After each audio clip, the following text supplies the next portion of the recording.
오늘 우리에게 주시는 하나님의 말씀은 로마서 3장 19절과 20절의 말씀입니다. 우리 하나님의 말씀 다 함께 한 목소리로 같이 읽어보겠습니다. 살아계신 하나님의 말씀입니다. 우리가 알거니와 무릇 율법이 말하는 바는 율법 아래에 있는 자들에게 말하는 것이니 이는 모든 입을 막고 온 세상으로 하나님의 심판 아래에 있게 하려 함이라. 그러므로 율법의 행위로 그의 앞에 의롭다 하심을 얻을 육체가 없나니 율법으로는 죄를 깨달음이니라. 아멘. 로마서 3장 19절부터 마지막 절까지의 말씀은 오직 믿음으로 얻는 의에 대해서 기록하고 있습니다. 그리고 그 말씀 속에는 율법은 도대체 그렇다면, 믿음으로 의를 얻는다면 율법은 도대체 어떤 기능을 하고 있느냐, 율법의 진짜 목적은 무엇이냐를 말하는데 그것이 19절과 20절의 말씀입니다. 짧지만 이 말씀 속에서 하나님이 주신 율법이 가지고 있는 기능들을 우리가 조금 더 깊이 있게 이해해 봤으면 좋겠습니다. 어느 날 한 사람이 몸이 좀 불편해서 병원에 갔습니다. 의사가 청진기를 대고 여러 진찰을 해보지만 잘 모르겠어요. 그러면 대부분 정밀 검사를 해보게 됩니다. 그래서 어떤 사람은 CT를 찍기도 하고 어떤 사람은 MRI를 찍기도 합니다. 이 의사는 이 몸이 불편해서 온 환자에게 MRI를 찍도록 안내를 합니다. 자, 가서 MRI를 찍었습니다. 얼마 후에 다시 병원에 가서 사진을 찍고 난 결과가 어떤지 의사를 만났는데 MRI 사진을 보여주는데 MRI 사진 속에는 자신의 몸속에 아주 커다란 종양이 자라고 있는 것을 보여주었습니다. 남자는 그 사진을 보고 깜짝 놀랍니다. 그리고 충격에 빠집니다. 내 몸이 지금 이만큼 좋지 않구나 라는 걸 정확하게 깨닫게 됩니다. 그런데 우리는 이 과정 가운데 한 가지 중요한 사실을 깨닫게 됩니다. MRI는 사진을 찍어서 그 사람의 상태가 어떤지를 보여주는 것이지, 그것이 그 환자가 가지고 있는 종양을 치료해 주지는 못한다는 사실입니다. 자기의 몸 상태가 어떤지를 정확하게 알 수는 있을지 몰라도 그 MRI 사진 가지고, 그 MRI 기기를 가지고 그 사람이 정말 어떻게 하면 나을 수 있을지, 아니면 그 사람의 그 환부를 어떻게 치료할지 그런 것들을 생각을 할 수 없다는 거죠. MRI 역할은 오직 진단의 기능만이 있을 뿐입니다. 율법이 바로 이 MRI와 같습니다. 율법은 우리가 어떤 죄를 갖고 있는지, 우리의 죄를 드러내는 거울과도 같은 역할을 하는 것이지, 율법이 우리의 죄를 고쳐주지는 못합니다. 그래서 우리에게는 사진을 찍는 MRI가 아니라 그 병을 고칠 수 있는 진짜 의사가 필요합니다. 그 환부를 도려내고 깨끗하게 치료해 줄 수 있는 아주 유능하고 훌륭한 의사가 필요한 거죠. 우리가 율법만을 알고 죄를 벗어날 수 있었다면, 율법만으로 우리가 충분히 하나님의 뜻에 순종하며 살아갈 수 있었다면 예수님은 필요 없었을지도 모릅니다. 그런데 율법으로는 우리가 죄로부터 완전히 벗어날 수도, 또 죄의 문제를 해결할 수도 없었습니다. 그래서 하나님께서는 우리에게 새 생명을 줄 수 있는, 새로운 삶을 시작할 수 있도록 우리의 모든 질병을 치유하고 죄로 인하여 나온 우리 인생의 모든 것들을 해결해 줄 수 있는 진짜 예수이신, 진짜 의사이신 예수님을 우리에게 보내주셨습니다. 그래서 율법은 그림자요, 예수는 실체가 됩니다. 자, 그렇다면 하나님이 우리에게 허락하신 이 율법은 도대체 어떤 사람들에게 적용이 될까요? 적용 대상은요, 19절 말씀을 보면 율법 아래에 있는 모든 자들입니다. 그런데 율법은 놀랍게도 유대인에게만 주어진 것이 아니라는 거지요. 율법 아래 있는 모든 자들은 다시 말하면 온 세상이라고 말하고 있기 때문입니다. 1차적으로는 유대인들은 자신들이 율법을 받았다고 이미 자신만만해 했었습니다. 실제로 시내산에서 그들은 하나님으로부터 율법을 받았습니다. 그러나 이방인들에게도 하나님께서는 그들이 하나님의 뜻을 알 수 있도록 양심의 법을 주셨습니다. 그래서 그들에게도 동일한 책임이 있다는 것입니다. 이스라엘 백성들에게는 성문법인 율법이 있었다면 이스라엘 백성이 아닌 이방인들에게는 하나님이 그들의 심령 가운데 심어 놓으신 하나님의 그 성품, 그 성품에서 나오는 자연스러운 양심이 곧 그들의 율법이 되어서 그들도 하나님을 결코 부인할 수 없는 존재가 되었다는 겁니다. 그래서 그들도 율법 아래에 없는 것이 아니라 그들도 역시 하나님이 주신 율법 아래 있는 존재라고 하는 것을 바울은 우리에게 말합니다. 그래서 결론적으로 바울은 한마디로 말합니다. 어떤 사람도 하나님의 법적 통치 밖으로 도망칠 수 없다는 것입니다. 우리는 어떨까요? 이 시대 예수를 구주로 믿고 살아가는 우리들은 어떻습니까? 우리들도 사실은 율법을 완성시킨 예수의 법 아래 있습니다.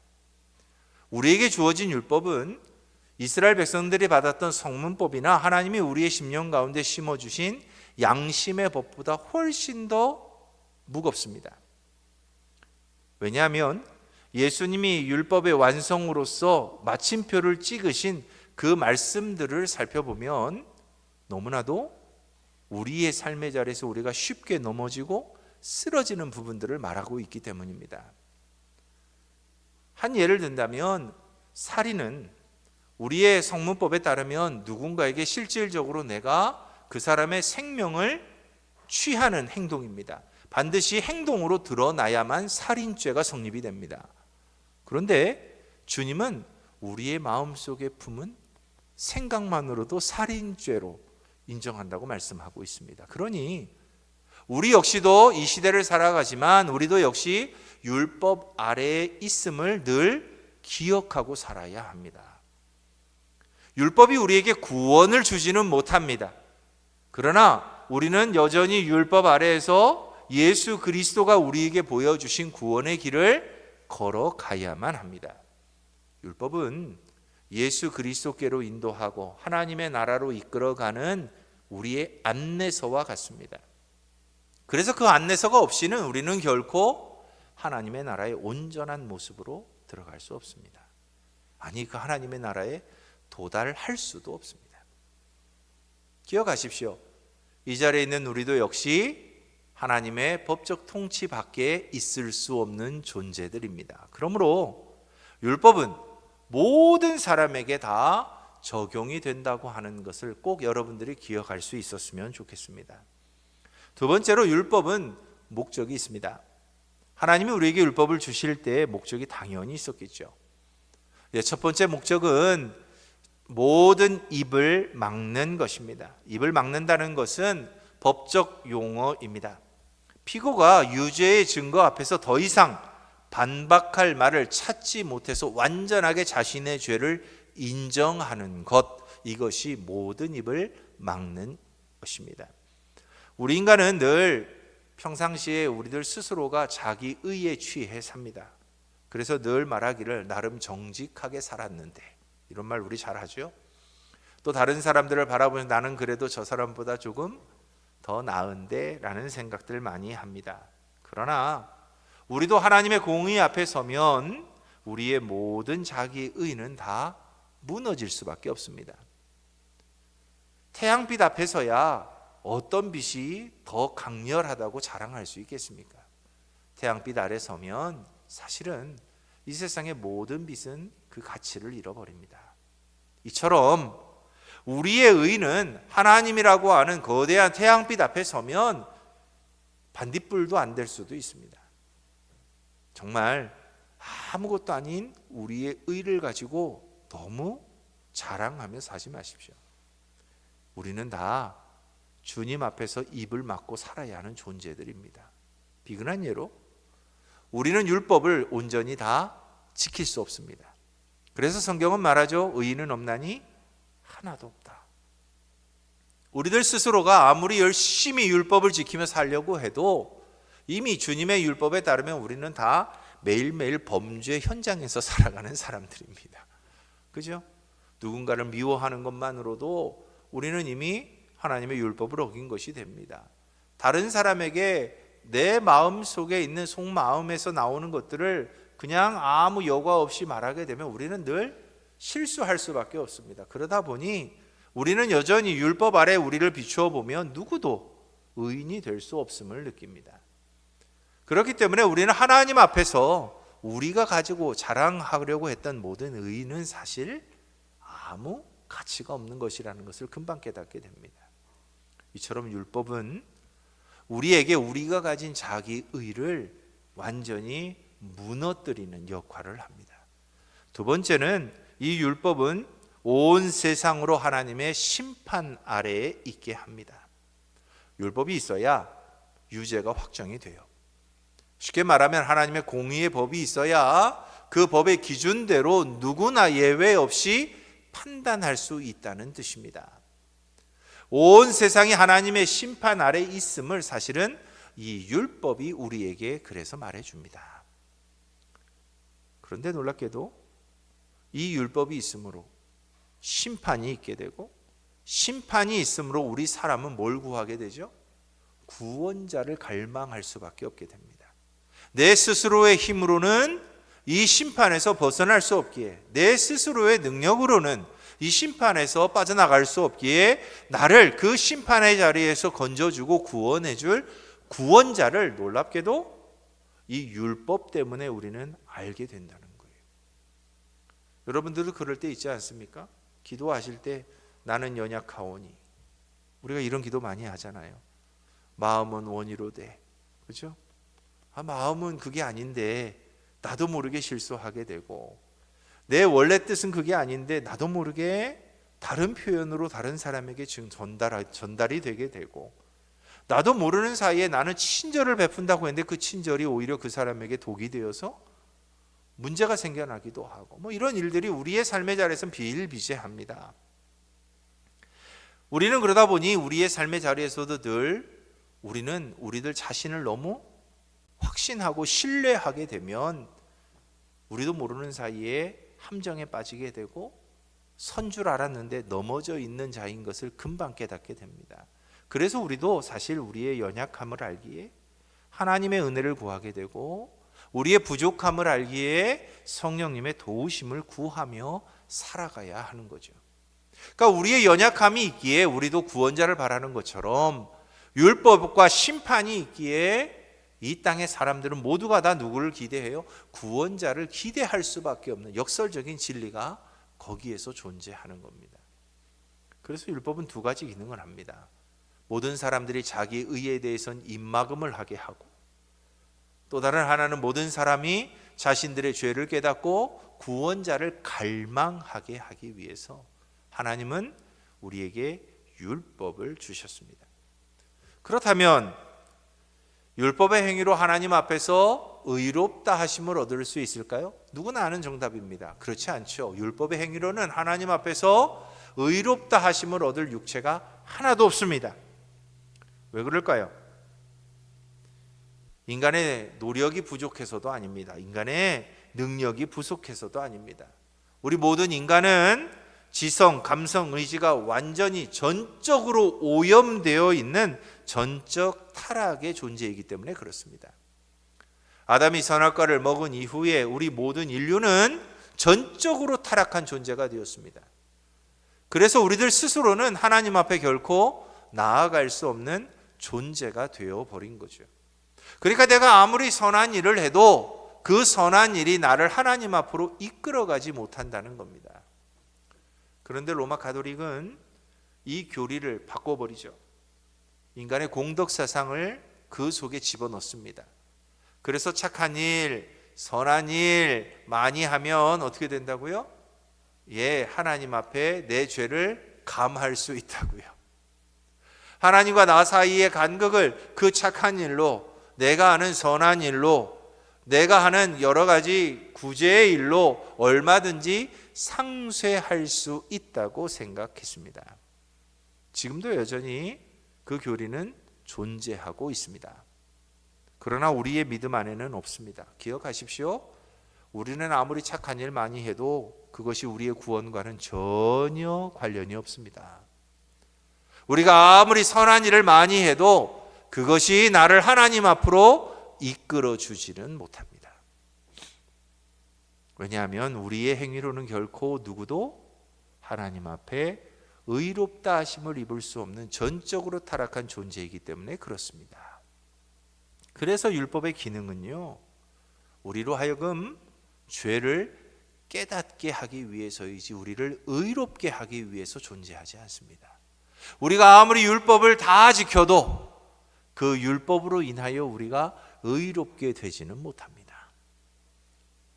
우리 인간은 전적으로 그 율법을 다 지킬 수도 없고요. 그러나 설령 다 지킨다 해도 그 율법이 우리를 의롭게 만들어 주지는 못합니다. 그래서 오늘 본문 20절 하반절에는 분명하게 선포하죠. 율법으로는 뭘 한다고요? 죄를 깨닫게 할 뿐이라는 거예요. 그래서 율법의 가장 중요한 핵심은 우리의 전적인 타락한 우리 인간의 존재가 율법을 통해서 뭘 깨닫는다? 죄가 뭔지를 분명하게 더 깨닫게 된다는 데 있다는 거예요. 그래서 우리는 죄를 짓지 않기 위해서 적극적으로 말하면 그 죄로 하여금 내 삶에 얼씬거리지도 못하게 하기 위해서 우리가 뭘 알아야 된다? 율법을 알아야 된다는 거예요.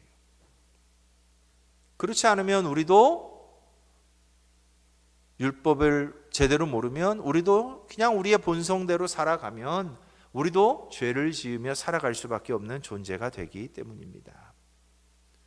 바울도 이 율법을 통해서 자신 내면에 있었던 탐심을 발견합니다. 그 결과 자신이 영적으로 죽었던 존재인 것을 로마서 7장 18절에서 고백하고 있습니다. 이처럼 우리의 경건한 삶은 곧 뭘 아는 데서부터 하나님의 말씀, 율법을 아는 데서부터 우리도 시작해야 합니다. 율법을 모른다면, 은혜만을 간구하고 산다면 우리 역시 무지한 그리스도인이 될 수 있습니다. 자, 그렇다면 율법이 가진 두 번째 기능은 전적인 타락을 선언하는 일이었습니다. 전적 타락은 인간이 단순히 나쁜 선택을 한다는 게 아닙니다. 하나님의 기준에 도달하는 것이 불가능해진 존재라는 의미가 바로 전적인 타락입니다. 우리가 아무리 노력해도, 아무리 애쓰고 수고해도 99%까지 갈 수 있을지 몰라도 100%는 될 수 없다는 거예요. 성경 말씀 두 절만 찾아보도록 하겠습니다. 이사야서 64장 6절 말씀입니다. 한번 찾아보시죠. 구약 성경 이사야서 64장 6절 말씀 우리 같이 한번 찾아서 읽어봅니다. 찾으셨습니까? 자, 이사야서 64장 6절 말씀 찾으신 분이 크게 읽어 주십시오.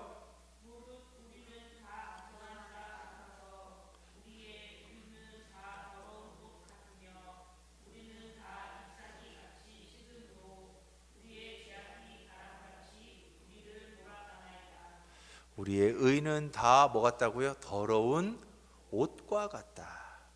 인간이 가진 의는 그냥 더러운 옷이라는 거예요.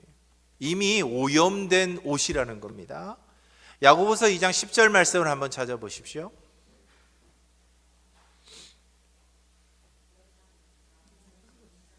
(2장 10절입니다) 읽어주십시오. 큰 소리로.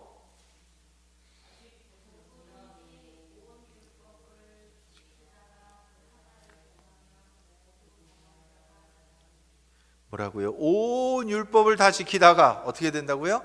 하나를 범하면 모두 범한 자가 된다는 거예요. 그러니까 사실 99%도 완전해지지가 않는다는 거예요. 우리 인간의 연약함이 이렇다는 겁니다. 율법을 통해서 우리는 뭘 깨닫느냐? 그래서 내가 전적으로 내 스스로의 힘으로는 하나님의 공의에 도달할 수 없다라는 것을 확실하게 깨닫게 되는 것이 바로 이 율법 때문이라는 것입니다. 그래서 우리의 입이 닫힌다는 거예요. 세 번째는요, 이 율법은 그래서 우리를 어디로? 그리스도께로 인도하는 초등교사가 됩니다. 한번 신약성경 갈라디아서 3장 24절을 찾아보십시오.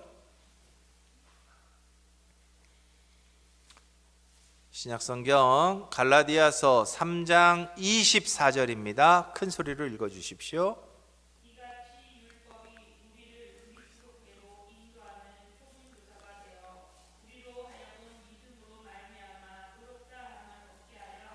예, 율법을 아는 자들은 자신이 전적으로 타락한 존재가 되는 것을 압니다. 그러니 그 전적으로 타락한 존재는 뭐가 필요하다는 걸 알아요? 구원자가 필요하다는 걸 안다는 거예요.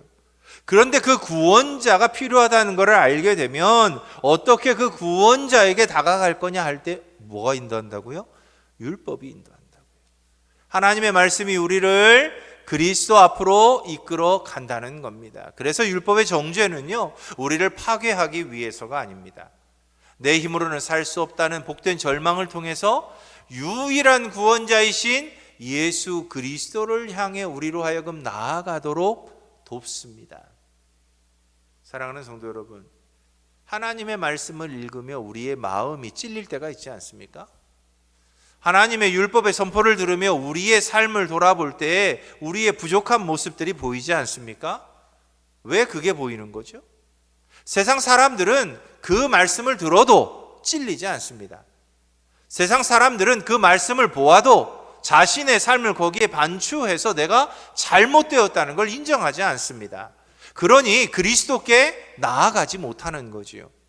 그러나 우리는 하나님의 말씀을 들을 때 그 율법을 우리의 삶을 비추어 보면 내가 잘못된 길로 가고 있구나라는 걸 알게 되고 돌이킬 수 있는 힘이 생겨나는 겁니다. 그래서 율법을 통해서 우리는 누구에게? 그리스도에게로 갈 수 있는 거예요. 만약에 그런 브레이크 장치가 없다면 우리도 폭주하는 그냥 기관차가 될 거예요. 한도 끝도 없이 세상을 따라서 똑같이 갈 겁니다. 하나님은요, 우리들을 참 사랑하십니다. 그래서 우리에게 율법을 주신 거예요. 그래서 율법은 결코 우리에게 멍해가 아닙니다. 율법은 우리에게도 하나님이 주신 놀라운 축복의 산물입니다. 그 율법이 있기에 우리는 죄를 깨닫고 내가 어떤 존재인지도 깨닫고 나에게 왜 예수가 필요한지를 명확하게 깨달을 수 있기 때문입니다. 그래서 율법은 우리를 그리스도께로 떠미는 복된 절망이로까지 말할 수 있습니다. 자, 율법은 죄를 선명하게 드러내어 줍니다. 내 힘으로 불가능한 걸 인정하게 하고 그리스도께로 달려가 유일한 소망이 예수 그리스도이심을 우리로 알게 하는 거죠. 기억하십시오. 우리가 율법 아래 있음은 하나님의 은총 아래에서 예수를 만나기 위함입니다. 우리는 은혜로 구원받습니다. 율법으로 구원받지 않습니다. 그러나 율법이 그렇다고 필요 없는 게 아니라는 거예요. 하나님은 사랑이십니다.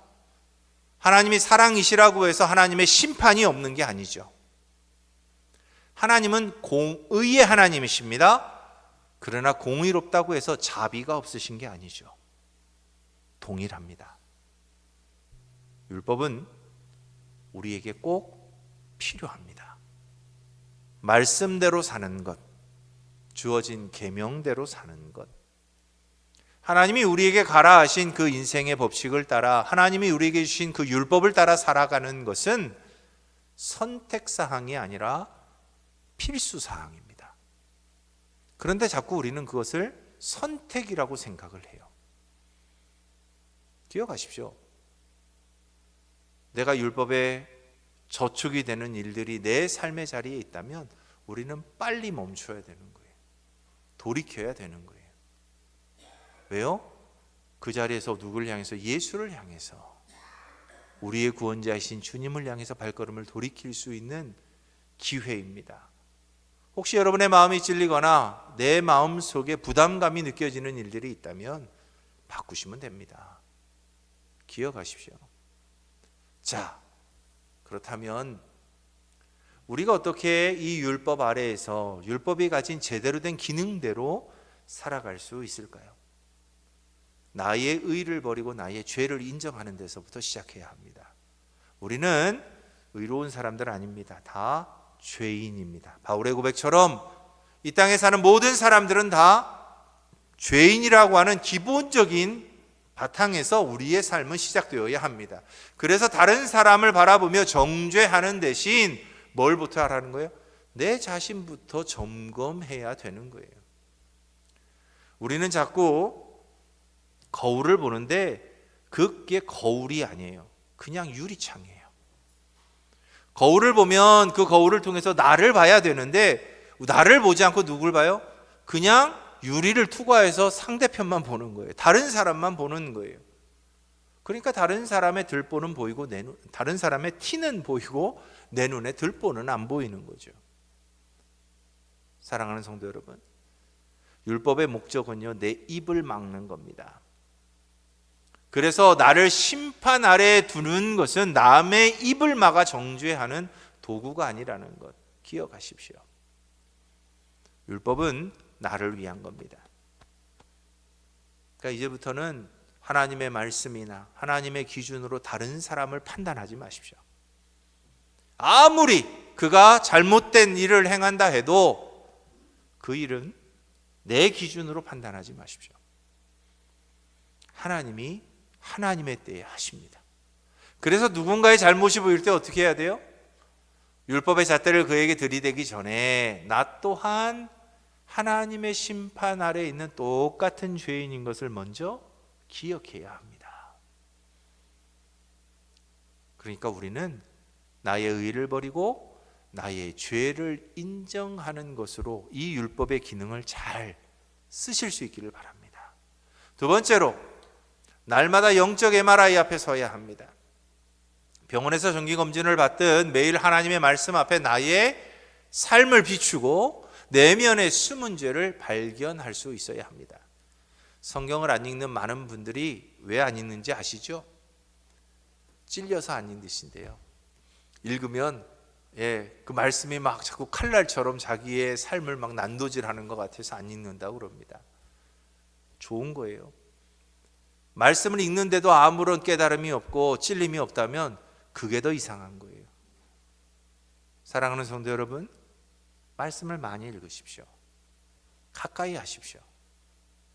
그래야 내 삶에 부족한 게 무엇인지, 잘못되어져 있는 게 무엇인지를 빨리 보는 거예요. 그거 아시죠? 하나님은 언제나 골은 정해 놓으셨어요. 목적지는.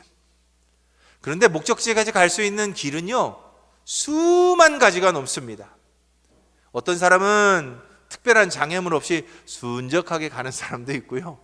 어떤 사람은 강도 건너고 바다도 건너고 사막도 건너고 뭐 별의별 데를 다 건너야 돼요. 그런데 도착하는 장소는 똑같습니다. 무슨 차이일까요? 한 사람은 강도 치우고 바다도 치우고 가시밭길도 치우고 돌짝밭도 치우는 거예요. 뭘로? 말씀으로. 내 자신을 비추어서 하나님의 말씀 앞에 나를 점점 더 거룩하고 하나님이 원하시는 장성한 분량에 이를 때까지 끊임없이 나를 만들어가니 그 길 안에서 우리는 건너지 않아도 될 강은 안 건너는 거예요. 그런데 내가 하나님의 말씀에 내 삶을 비추어 보지 않으면 우리는 반드시 강도 건너야 되고요, 사막도 건너야 돼요. 왜요? 강에 들어가야 씻어지고요, 사막을 가야 갈증도 생겨요. 그 상황이 되어야 비로소 뭐가 됩니까? 자신을 돌아보고 바꾸는 거예요. 그러니 어떤 이들에게는 그런 과정이, 어떤 이들에게는 그런 과정이 없이 가는 거예요. 지혜로운 사람은요, 그래서 하나님의 말씀에 자기 자신을 끊임없이 비추어 보는 사람입니다. 사랑하는 성도 여러분, 매일매일 여러분들은 영적 MRI인 성경 앞에 설 수 있기를 바랍니다. 그래서 여러분의 삶이 정말 하나님의 뜻에 늘 일치하는, 하나님이 우리를 이끌어가고자 하는 그 삶의 방향대로 갈 수 있기를 바랍니다. 그래서 큐티와 기도를 통해 행동뿐 아니라 우리 내면의 동기까지도 우리는 말씀으로 조명해 봐야 합니다. 그리고 발견된 죄는 자책에 머물고 끝나는 게 아니라 즉시 하나님 앞에 고백하고 돌이켜야 되는 거예요. 그렇지 않으면 그 죄는 눈덩이처럼 커집니다. 나중에는 어때요? 감당이 안 돼요. 그 감당이 안 되는 건 스스로의 삶의 자리에서 반드시 어떻게 됩니까? 하나님의 심판과 책임이라는 것으로 돌아옵니다. 왜요? 그렇게까지 하지 않으면 돌이키지 못하니까. 돌이킬 수 있는 은혜를 끝까지 하나님은 주시는 거예요. 제가 탕자의 비유 설교도 했습니다. 만약에 그 둘째 아들이 모든 재산을 다 잃고 정말 기근이 들어서 그 땅에 사람들이 먹을 것도 안 나눠주는 그 강팍한 시대가 되었으니 그 아들이 집에 돌아갈 생각했지 않았겠어요? 그 아들의 수중에 여전히 돈이 남아있거나 그 지역이 아주 풍요로운 지역이라 거지들도 풍족하게 살 수 있는 곳이었다면 그 둘째 아들이 돌아왔을까요? 안 돌아왔을 거예요. 하나님은 그가 돌아올 수밖에 없도록 모든 환경을 만들어 가시잖아요. 우리 인생이 그럴 수 있다는 거예요. 기억하십시오. 그래서 자기 자신을 하나님의 말씀 앞에 끊임없이 비추어 보는 일은요, 우리의 인생이 하나님이 주시는 복과 은혜를 누리는 데 있어서 굉장히 중요한 역할을 합니다. 마지막은요, 그리스도께 달려가는 속도를 높여야 합니다. 세상을 향해서는 빠른 걸음으로, 예수를 향해서는 있는 시간 없는 시간 다 쓰고 천천히 가는 게 아니라요, 적어도 그리스도께 달려가는 속도는 그 어떤 속도보다도 빨라야 합니다. 그래서 죄를 깨달을 때 자책에 머물지 말고 즉시 십자가 앞으로 달려가야 합니다. 죄를 깨달을 때 보통 사람들은요, 두 가지 반응을 합니다. 하나는 자책이죠. 나는 역시 안 돼. 나는 맨날 이래. 나는 의지가 약하니까. 나는 세상에서 살아가고 있으니까. 나는 저 사람들과의 관계도 중요하니까. 여러 가지 이유들이 있을 수 있습니다. 그러면서 그 자리를 벗어나려는 게 아니라 그냥 그 자리에 대한 미련을 끝까지 붙잡으려고 합니다. 어떤 이들은요, 그 자리에서 그 자리를 벗어나기 위해서 선포합니다. 주님, 내 힘으로는 안 되니 주님 나를 좀 도와주십시오. 그리고 주님이 필요합니다. 그러면서 주님 앞에 돌아가려고 몸부림을 칩니다. 어떤 사람이 은혜를 받을까요? 돌아오는 사람인 거예요. 그 자리에 계속해서 머물려는 미련을 가지면 결코 그는 율법이 가진 제대로 된 기능을 쓰지 못하는 겁니다. 자, 이제 마무리를 하려고 합니다. 율법은 유대인들만이 아니라 지금 예수를 믿고 살아가는 우리들에게도 동일한 효능을 갖고 있습니다. 동일한 목적 아래 주어졌습니다. 우리도 율법을 통해서 우리가 죄인인 것을 깨달아야 합니다. 예수가 아니면 우리가 이 죄의 길에서 벗어날 수 없음을 분명하게 인식할 수 있어야 합니다. 그래서 이 율법, 하나님의 말씀을 통해서 우리는 늘 나의 삶을 비추어 보고 우리의 유일한 구원자이신 하나님께, 예수 그리스도께 나아가야 합니다.